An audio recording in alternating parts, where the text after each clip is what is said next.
Hi, this is Sheikh Dawood Parveen, Assistant Professor in Chaebol Engineering College. Today our topic is cross elasticity of demand. Now we will discuss about what is the cross elasticity of demand, what are the different types of cross elasticity of demand, and what are the examples for cross elasticity of demand. In types of elasticity of demand, the third type of elasticity of demand is cross elasticity of demand. So this cross elasticity of demand is defined as it is the relationship between percentage change in quantity demanded of a goods to the percentage change in price of a related goods. So this cross elasticity of demand is defined as it defined the demand about the substitute and complementary goods demand. Depending upon the substitute and complementary goods price, what is the change occur in a quantity demanded for a product is called as a cross elasticity of demand. So in equations we tell as a cross elasticity of demand is equal to percentage change in quantity of product X by percentage change in price of why.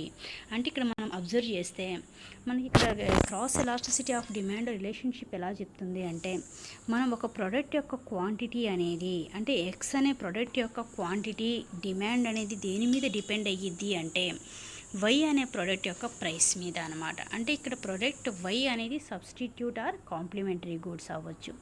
ఈ substitute are complementary goods యొక్క ప్రైస్ని base చేసుకొని మనకు ఒక product యొక్క demand అనేది depend అయితే, అంతకుముందు మనం ప్రైస్ ఎలాస్టిసిటీ ఆఫ్ డిమాండ్ కానీ అలాంటి దాంట్లో మనం ఏం చూసాం, ఒక ప్రోడక్ట్ యొక్క ప్రైస్ ఇంక్రీజ్ అయినప్పుడు దాని డిమాండ్ ఎలా చేంజ్ అయ్యిద్ది అనేది. కానీ ఇక్కడ వచ్చేసరికి ఎలా ఉండిద్ది అంటే, ఒక ప్రోడక్ట్ యొక్క ప్రైస్ని బేస్ చేసుకొని వేరే ప్రోడక్ట్ యొక్క డిమాండ్ ఎలా ఉండిద్ది అని చెప్పేదే ఇక్కడ cross elasticity of demand. So ఇక్కడ క్రాస్ ఎలాస్టిసిటీ ఆఫ్ డిమాండ్ కానీ మనం అబ్జర్వ్ చేస్తే delta qx by delta py into py by qx అంటాం అనమాట.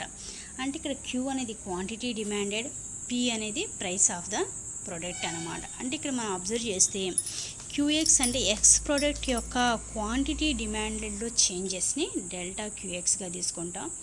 అలాగే మనకి డెల్టా పీవై అంటే ప్రోడక్ట్ వై యొక్క ప్రైస్లో చేంజెస్ అనమాట. సో ఇక్కడ చూడండి, QX as a quantity of goods X, PY as a price of goods Y, and delta is the change between them. అంటే చేంజ్ బిట్వీన్ దెమ్ అంటే డెల్టా క్యూఎక్స్ అనుకోండి, అక్కడ చేంజ్ ఏమైంది, మనకి ఫస్ట్ ఒక ప్రైస్ ఫిక్స్ అయినప్పుడు మనకు ఉండే డిమాండ్ నెక్స్ట్ ప్రైస్ని మనం చేంజ్ చేసినప్పుడు అప్పుడు ఉండే క్వాంటిటీ డిమాండ్, ఈ రెండింటికి మధ్య చేంజ్ని మనం డెల్టా క్యూఎక్స్గా కన్సిడర్ చేస్తాం అన్నమాట. డెల్టా పీవై అంటే ఏంటంటే, మనం ఒక ప్రోడక్ట్కి అంటే వై అనే ప్రోడక్ట్కి మనం ఫస్ట్లో ఫిక్స్ చేసిన ప్రైస్కి సెకండ్లో ఫిక్స్ చేసిన ప్రైస్కి వచ్చే చేంజ్ అన్నమాట మనకి delta PY. The elasticity of demand for goods X may be positive, negative or zero. అంటే ఎలాస్టిసిటీ ఆఫ్ డిమాండ్ అనేది ఒక ప్రోడక్ట్ యొక్క డిమాండ్ అనేది ఈ క్రాస్ ఎలాస్టిసిటీ ఆఫ్ డిమాండ్లో పాజిటివ్ ఉండొచ్చు, నెగిటివ్ ఉండొచ్చు, జీరో ఉండొచ్చు. అయితే ఇది దేని మీద డిపెండ్ అయ్యిద్దంటే సబ్స్టిట్యూట్ అండ్ కాంప్లిమెంటరీ గూడ్స్ మీద డిపెండ్ అయ్యిద్ది అనమాట, లేదంటే అన్రిలేటెడ్ గూడ్స్ మీద. అంటే మనకి రెండు ప్రొడక్ట్స్ అనుకుంటున్నాం అనమాట ఇక్కడ, ఎక్స్ అండ్ వై ప్రొడక్ట్స్. ఈ ఎక్స్ అండ్ వై ప్రొడక్ట్స్ మధ్య రిలేషన్షిప్ అనేది ఎలా ఉంటుందో దాన్ని బేస్ చేసుకొని క్రాస్ ఎలాస్టిసిటీ ఆఫ్ డిమాండ్ అనేది పాజిటివ్ అవ్వచ్చు, నెగిటివ్ అవ్వచ్చు, ఆర్ జీరో కూడా మనం కన్సిడర్ తీసుకోవచ్చు అనమాట. నెక్స్ట్ ఇక్కడ చూడండి, సబ్స్టిట్యూట్ గూడ్స్ అంటే ఏంటి, లేదంటే కాంప్లిమెంటరీ గూడ్స్ అంటే ఏంటో మనం ఇక్కడ అబ్జర్వ్ చేసుకుంటే, సబ్స్టిట్యూట్ గూడ్స్ని మనం ఎలా డిఫైన్ చేస్తాము అంటే,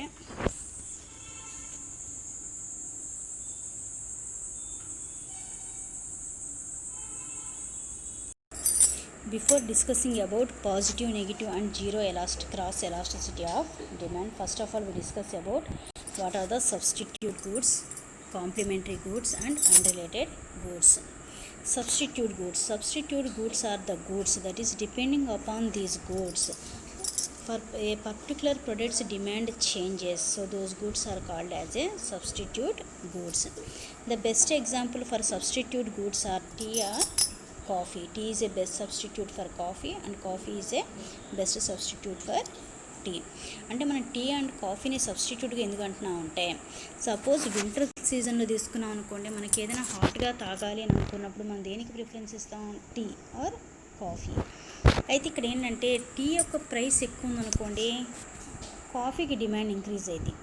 అదే టీ యొక్క ప్రైస్ తక్కువ ఉందనుకోండి, కాఫీకి డిమాండ్ ఏమైంది, డిక్రీజ్ అవుతుంది. అంటే ఇక్కడ టీ యొక్క ప్రైస్ని బేస్ చేసుకుని కాఫీ యొక్క డిమాండ్ అనేది చేంజ్ అవుతుంది. టీ ప్రైస్ ఇంక్రీజ్ అయితే కాఫీకి డిమాండ్ ఇంక్రీజ్ అయ్యింది, టీ ప్రైస్ డిక్రీజ్ అయితే కాఫీకి డిమాండ్ అనేది డిక్రీజ్ అయ్యింది. సో ఇలాంటి ఎలాస్టిసిటీ ఆఫ్ డిమాండ్నే మనం ఏమంటామంటే positive cross or cross elasticity of demand is positive అంటాం అన్నమాట. If X and Y are substitute goods, a fall in the price of goods Y will reduce the quantity demanded of goods X. Similarly, an increase in price of goods Y will raise the demand for goods X. So this is the positive cross elasticity of demand.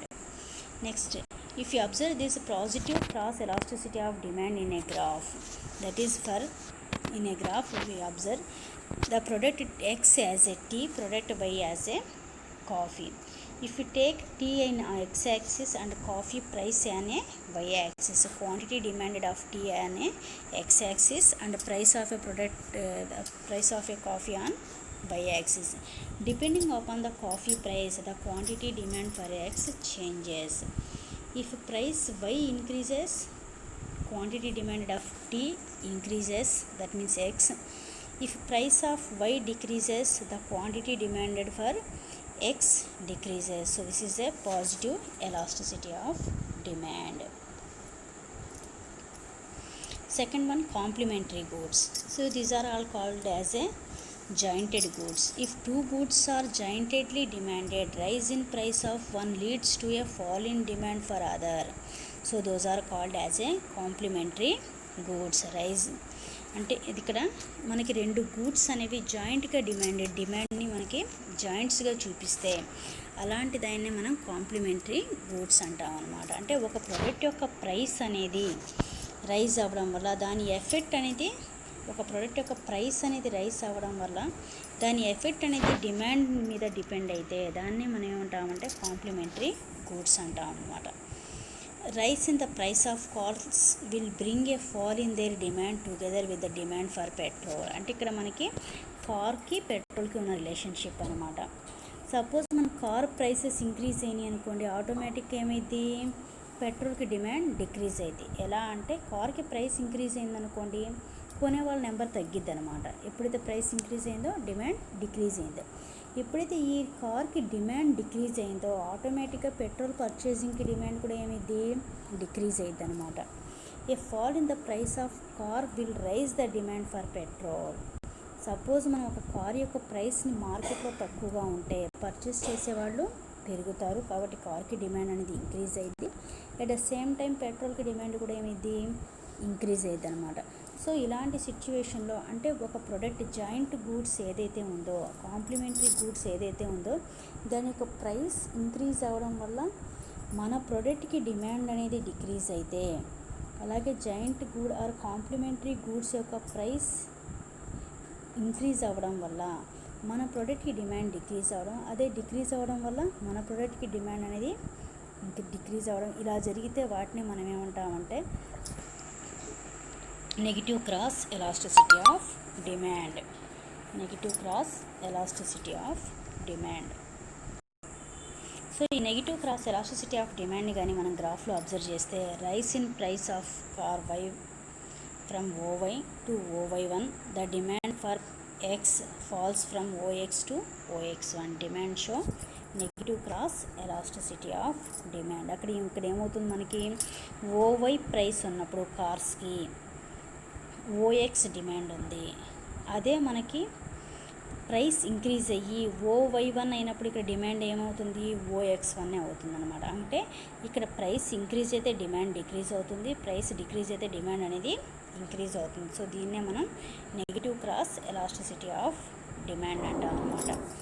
So next one వచ్చేసరికి unrelated goods. మనకి if the two goods are unrelated, a fall in the price of goods has no effect on the demand for a goods. In such case the cross elasticity of demand is zero. అంటే unrelated goods అంటే వాటికి ఎలాంటి relationship లేదనమాట. ఒక product యొక్క goods price అనేది change అయినా అంటే ఇంక్రీజ్ అయినా లేదంటే డిక్రీజ్ అయినా లేదా వాటి డిమాండ్ అనేది ఇంక్రీజ్ అయినా డిక్రీజ్ అయినా దానికి ఎఫెక్ట్ అనేది వేరే గూడ్స్ మీద ఉండకపోతే దాన్నే మనం అన్రిలేటెడ్ గూడ్స్ అంటాం. ఫర్ ఎగ్జాంపుల్ తీసుకున్నాం అనుకోండి, సాల్ట్కి కార్కి ఏదైనా రిలేషన్ ఉందా? ఎలాంటి రిలేషన్షిప్ లేదనమాట. సాల్ట్ ప్రైస్ ఇంక్రీజ్ అయినా డిక్రీజ్ అయినా దాన్ని బట్టి మనకి కార్స్ యొక్క డిమాండ్ అనేది చేంజ్ అవ్వదు. అలాగే కార్ యొక్క ప్రైస్లో చేంజ్ వస్తే దాన్ని బట్టి మనకి సాల్ట్ యొక్క డిమాండ్లో ఎలాంటి చేంజ్ ఉండదు అనమాట. సో దాన్నే మనం ఏమంటామంటే zero cross elasticity of demand అంటాం అనమాట. సో దీన్ని మనం కానీ అబ్జర్వ్ చేస్తే మనకి zero cross elasticity of demand ఎలా ఉండిద్ది అంటే, మనకి ఇక్కడ చూడండి క్వాంటిటీ ఆఫ్ కార్స్ అంటే కార్ యొక్క క్వాంటిటీ డిమాండ్ని మనం ఎక్స్ యాక్సిస్ మీద, అలాగే సాల్ట్ యొక్క ప్రైస్ని వై యాక్సిస్ మీద తీసుకున్నాం అనుకోండి. సాల్ట్ యొక్క ప్రైస్ ఇంక్రీజ్ అయినా డిక్రీజ్ అయినా మనకి డిమాండ్ ఎక్కడ ఉంది? డి అనే ఓడి దగ్గరే మనకి అయిపోయింది అనమాట. దాని యొక్క డిమాండ్లో ఎలాంటి చేంజెస్ లేదు. సాల్ట్ ప్రైస్ ఇంక్రీజ్ అయింది కదా అని కార్స్కి డిమాండ్ ఇంక్రీజ్ అవ్వదు, సాల్ట్ ప్రైస్ డిక్రీజ్ అయింది కదా అని చెప్పి కార్కి డిమాండ్ అనేది డిక్రీజ్ అవ్వదు అనమాట. అయితే ఇక్కడ మన ఈ క్రాస్ ఎలాస్టిసిటీ ఆఫ్ డిమాండ్ని మనం ఎక్కడ యూస్ చేస్తామంటే in production, in demand forecasting and pricing. So ఇలాంటి క్రాస్ ఎలాస్టిసిటీని బేస్ చేసుకుని మనం ప్రొడక్ట్స్ని ఎలా ఎంత క్వాంటిటీ ప్రొడక్షన్ చేయాలి, ఫ్యూచర్లో డిమాండ్ ఎలా ఉండిద్ది, దానికి ఒక్కొక్క ప్రోడక్ట్కి మన ప్రైస్ని ఎలా ఫిక్స్ చేస్తే మార్కెట్లో మనకి సేల్స్ జరిగిద్ది, అలాగే మనకి international trade and balance of payments, వీటన్నిటి మీద మనకి ఈ క్రాస్ ఎలాస్టిసిటీ ఆఫ్ డిమాండ్ అనేది డిపెండ్ అయ్యిద్ది అనమాట. లేదా మనం ఈ క్రాస్ ఎలాస్టిసిటీ ఆఫ్ డిమాండ్ని అప్లై